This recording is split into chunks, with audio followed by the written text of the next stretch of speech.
Nowadays, it seems like politics is absolutely everywhere. We are in an election year, after all, but one of the most controversial collaborations often comes when our elected leaders leave the swamp and step into the turf, or vice versa, when our favorite athletes exit the court and stand at the pulpit.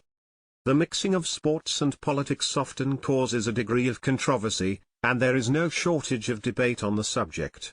In recent times, the news cycle has been awash with stories of the impact of electoral politics in America's sport, as this year's Super Bowl ignited several theories, most of them conspiracies, about political interference in the NFL. This prompted an amusing response from President Joe Biden via X, the social media platform formerly known as Twitter.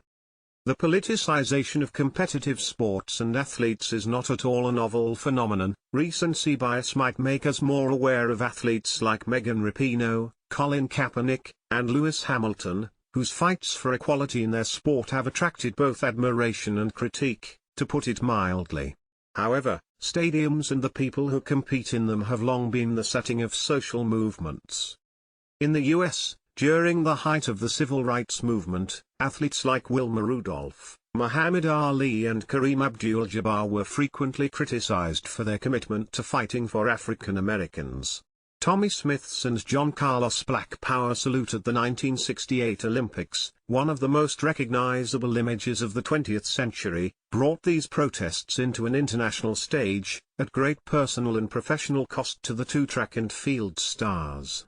Jackie Robinson's entry into Major League Baseball as the first African American in over a century, a move that marked the beginning of the desegregation of the sport, was a watershed moment in Jim Crow America.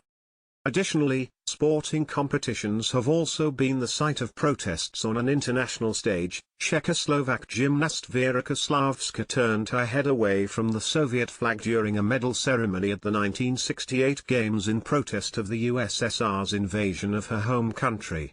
12 years later, the US and 60 other countries boycotted the 1980 Moscow Olympics after the Soviet invasion of Afghanistan.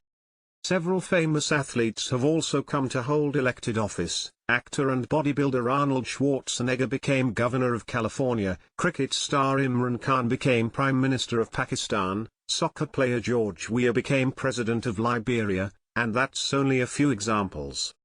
After all, sporting success provides a platform unlike much else. Billions of people tune in to sporting matches, and in the age of social media, this translates to followers. Politics is, at its core, a popularity contest, although it differs from the middle school connotation of the word, in that our candidates are not fighting over who has the latest drunk elephant product and who knows more TikTok routines.